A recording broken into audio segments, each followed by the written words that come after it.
Have you ever thought about what would have happened if the Ackermans weren't just strong, but something the founding Titan could never fully control? In Attack on Titan, the founding Titan is treated like an absolute power. It can command Titans, rewrite bodies, erase memories. It's basically God mode. But there's always been one crack in that system. The Ackermans. They can't be memory wiped. They don't follow paths influenced the same way. And their strength awakens through trauma. Now imagine this. What if Ackermans are still Eldians?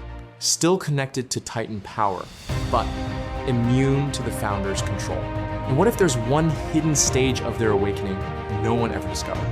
A transformation, not from serum, not from injection, but from a specific trigger moment. One that no one expects. This isn't just Levi and Mikasa get stronger. This changes the final arc completely. Because in this timeline, Eren's rumbling is no longer guaranteed. Let's go to the moment everything breaks. The rumbling begins. Walls collapse. Colossal Titans march. Cities vanish. Eren becomes the founding Titan and declares he will crush the world. Then he pulls everyone into paths. Time stops. The world turns to sand and silence. And Eren speaks. He calls it freedom. He says there's no other choice. And then he does something even worse. He breaks Mikasa.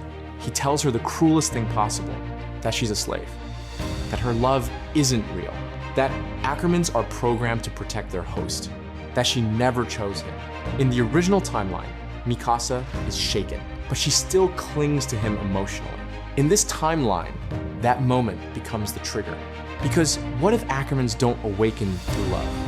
They awaken when love collapses, when their identity shatters, when their survival instinct overrides their bond. That's the hidden rule. Ackermans are Eldians. They can inherit Titan power, but the Founder can't override their will, and their Titan state is locked behind a specific condition. Near death plus emotional collapse, plus the decision to act for themselves. Not rage, not revenge.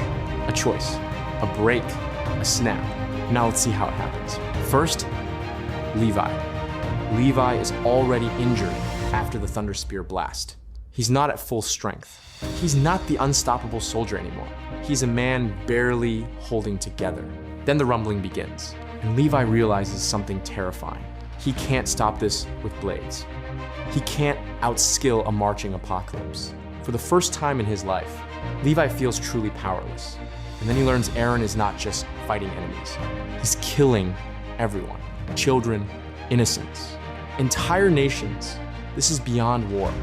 Even Levi's ruthlessness has a line. Now imagine the moment. Levi is exhausted, bleeding, crushed under debris during the chaos of the port battle. He can't move. He can't breathe. And then he sees it. The horizon shaking. Colossal Titans approaching. The world ending. In that moment, Levi isn't fighting for Erwin's dream. He isn't fighting for orders. He isn't fighting for revenge. He's fighting for a single thing, humanity's right to exist. That decision is the trigger. Lightning strikes, not from the sky. From inside his body, Levi transforms. And it isn't like a normal Titan. It isn't huge and clumsy. It's compact, efficient, built for killing. It mirrors the Ackerman style. And Levi is conscious. Fully. No fog. No lost control. Now Eren senses something is wrong. Because the founding Titan can feel Eldians. It can pull them into paths. It can command. So Eren reaches out. He tries to impose will.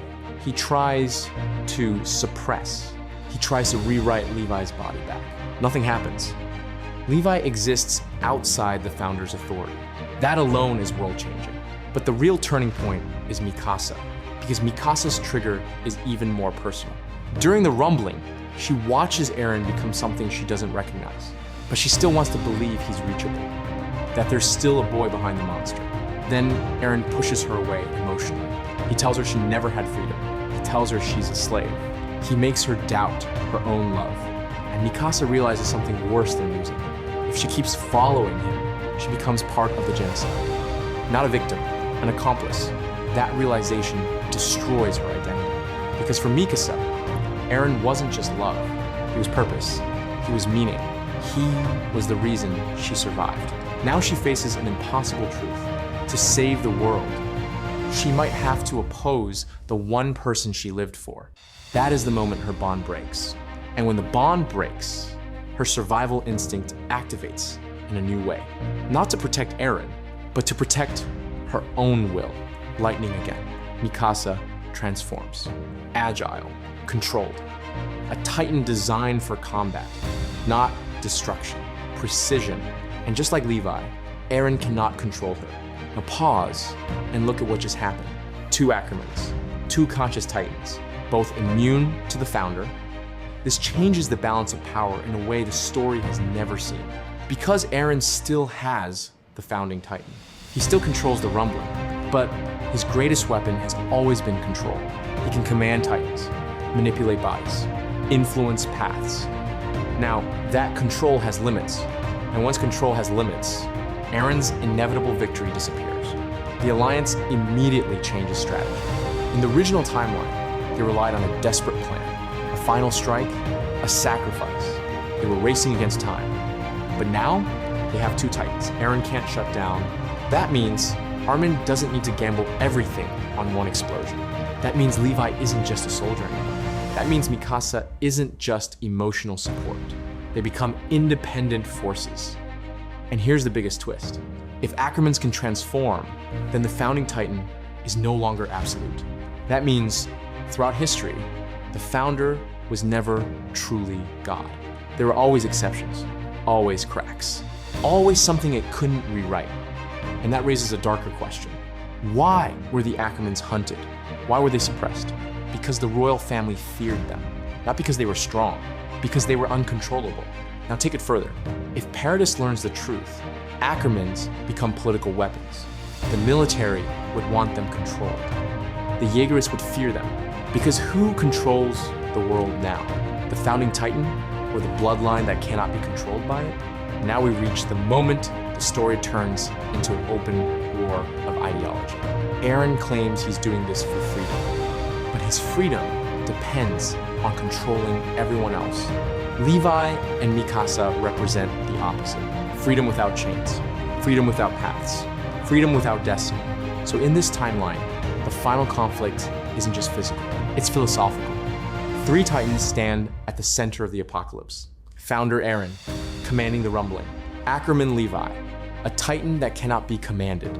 Ackerman Mikasa, the same immune, conscious, precise, and the world is collapsing around them.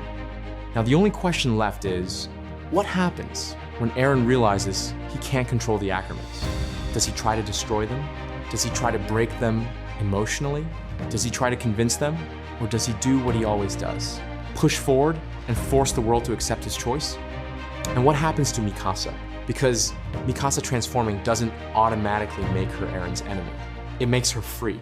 And freedom means she can choose either side. She can stop him, or she can protect him, not because she's forced, but because she decides. That's the terrifying part. Because now, for the first time, Mikasa's love becomes real. Not programmed, not destiny, a decision. And Levi? If Levi is a Titan immune to the founder, he becomes humanity's last blade. But can Levi actually stop the founding Titan's sheer scale? Or is control immunity not enough against raw power? This is where the timeline ends. Not with the winner, not with a clean conclusion, but with the most dangerous possibility Attack on Titan could ever introduce. A Titan power the founder cannot command, and a choice the founder cannot rewrite. So now I have to ask you, if Levi and Mikasa became Titans immune to Eren's control, do you think they could actually stop the rumbling? Or does the founding Titan's overwhelming power still crush them in the end? And more importantly, if Mikasa is finally free, what choice do you think she makes? Does she stop Eren, or does she stand beside him willingly? Let me know in the comments what you believe. And tell me which what if we should explore next. What if Historia never became queen? What if Reiner confessed early? What if Zeke won in paths? Or what if Armin became the villain instead of Eren? Drop your craziest ideas below. The best one becomes the next video.